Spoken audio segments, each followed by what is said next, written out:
बिस्मिल्लाहिर्रहमानिर्रहीम। इस वीडियो में हम बात करेंगे फ्रेज़ एंड क्लॉज के बारे में। Let's start the video. तो सबसे पहले बात करते हैं फ्रेज़ के बारे में। What is phrase? फ्रेज़ की डेफिनेशन की अगर बात करें, a group of words which make sense but not complete sense. अल्फाज का ऐसा मजमुआ जो एक सेंस तो क्रिएट करते हैं लेकिन एक कंप्लीट सेंस क्रिएट नहीं करता। Subject and verb do not function by themselves as complete sentence, rather as a sentence fragment। और सब्जेक्ट और वर्ब जो होते हैं वो एक कंप्लीट सेंटेंस के तौर पर फंक्शन नहीं कर रहे होते, बल्कि सेंटेंस की एक फ्रेगमेंट यानी एक छोटे से पार्ट के तौर पर फंक्शन कर रहे होते हैं। For example number 1, in the east, मशरिक में। लेकिन मशरिक में क्या, हमें कुछ नहीं पता, तो ये एक छोटा सा पार्ट है, फ्रेगमेंट है सेंटेंस का इसमें। और एक और बात, जो फ्रेज जो है इसमें जो सब्जेक्ट एंड वर्ब जो है वो एक कंप्लीट सेंटेंस नहीं देते। और कुछ फ्रेजेस ऐसी होती हैं जिनमें सब्जेक्ट एंड जो है मौजूद ही नहीं होता। जैसे हम इस एग्जांपल नंबर 1 की बात करें, इन द ईस्ट, इसमें सब्जेक्ट है ही नहीं। सब्जेक्ट आई होप आपको पता होगा कि काम करने वाले शख्स या चीज़ को हम सब्जेक्ट कहते हैं सेंटेंस में, जिसे उर्दू में फ़ाइल भी कहते हैं। और जो काम किया जा रहा हो या कोई एक्शन जो सब्जेक्ट कर रहा होता है उसे हम वर्ब कहते हैं। और ऑब्जेक्ट जो है ये जो जिस चीज़ पर कोई काम किया जा रहा हो या जिस चीज़ पर के या किसी चीज़ के बारे में काम किया जा रहा हो वो हमारा ऑब्जेक्ट होता है। ठीक है, तो फ्रेज़ में सब्जेक्ट एंड वर्ब जो है ये या तो एक साथ मौजूद होते ही नहीं। ठीक है, समटाइम किसी फ्रेज़ में मौजूद होते हैं लेकिन वो एक कंप्लीट सेंस क्रिएट नहीं कर रहे थे। जैसे हम एग्जांपल नंबर 3 की बात करें, तो इसमें जो है एज वी एंटर्ड, इसमें सब्जेक्ट एंड वर्ब मौजूद हैं।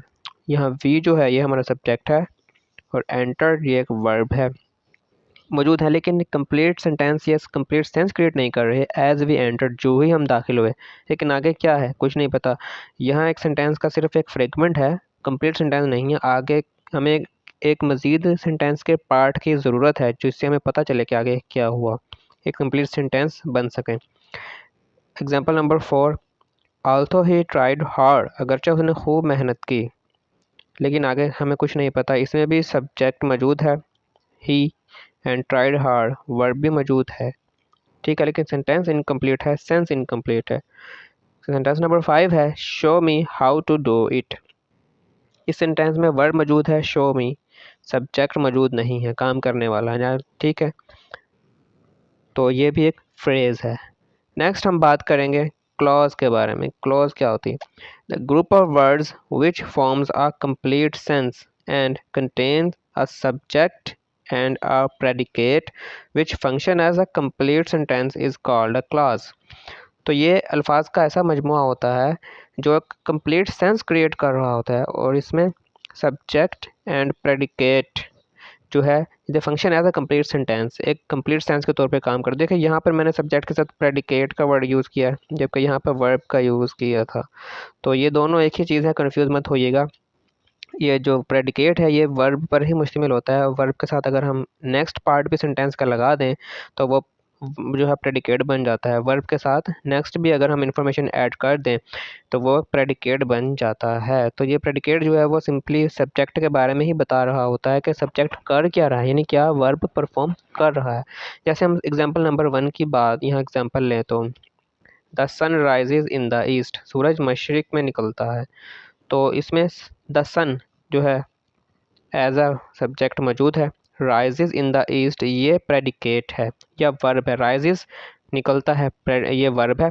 इन द ईस्ट हमने नेक्स्ट पार्ट भी ऐड कर दिया, नेक्स्ट इन्फॉर्मेशन भी ऐड कर दी वर्ब के साथ, तो ये प्रेडिकेट बन गई। आई होप आपको सब्जेक्ट एंड प्रेडिकेट की समझ आ गई होगी।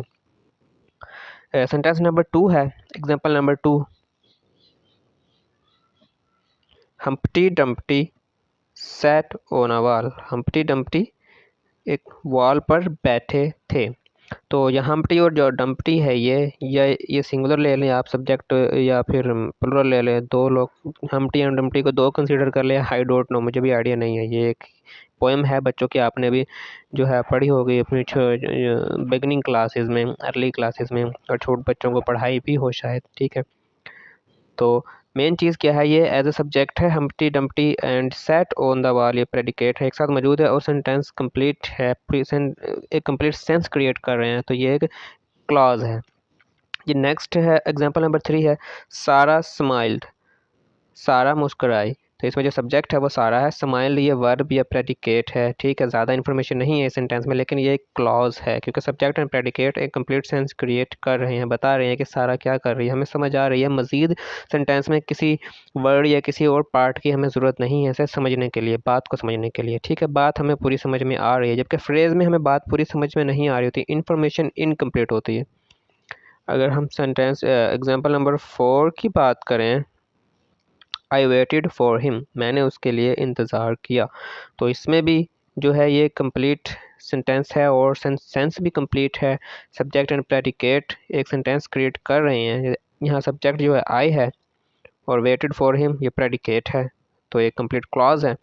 सेंटेंस नंबर एग्जांपल नंबर 5 को देखिए, as we entered the lights were switched on, जैसे ही हम दाखिल हुए लाइटें स्विच्ड ऑन कर दी गई, रोशन कर दी गई, तो ये कंप्लीट सेंटेंस है, सेंस भी कंप्लीट है, ठीक है। वी जो है यहाँ पर ये सब्जेक्ट है, एंटर्ड ये प्रेडिकेट है, अगर इसके साथ हम ऐड कर दें the lights were switched on, ये इन्फॉर्मेशन भी ऐड कर दें तो ये प्रेडिकेट बन जाता है, ठीक है। ये तो नेक्स्ट है हमारे पास example number 6, also he tried hard but failed, अगरचे उसने सख्त मेहनत की लेकिन नाकाम हो गया, तो ये भी एक कंप्लीट क्लॉज है। इसमें जो ही है ये सब्जेक्ट है, ट्राइड हार्ड बट फेल्ड ये प्रेडिकेट है, दोनों एक साथ मौजूद है, कंप्लीट सेंस क्रिएट कर रहे हैं, कंप्लीट सेंटेंस क्रिएट कर रहे हैं, तो ये है क्लॉज। आई होप आपको फ्रेज एंड क्लॉज का डिफरेंस समझ में आया। और लेकिन अगर आपको किसी बात की समझ नहीं आई, कोई कन्फ्यूजन है, तो आप कमेंट सेक्शन में कमेंट करके पूछ सकते हैं, मैं आपके कमेंट का इंशाल्लाह जवाब ज़रूर दूंगा। और अगर आपने अब तक मेरा चैनल सब्सक्राइब नहीं किया है तो kindly do subscribe. Thank you.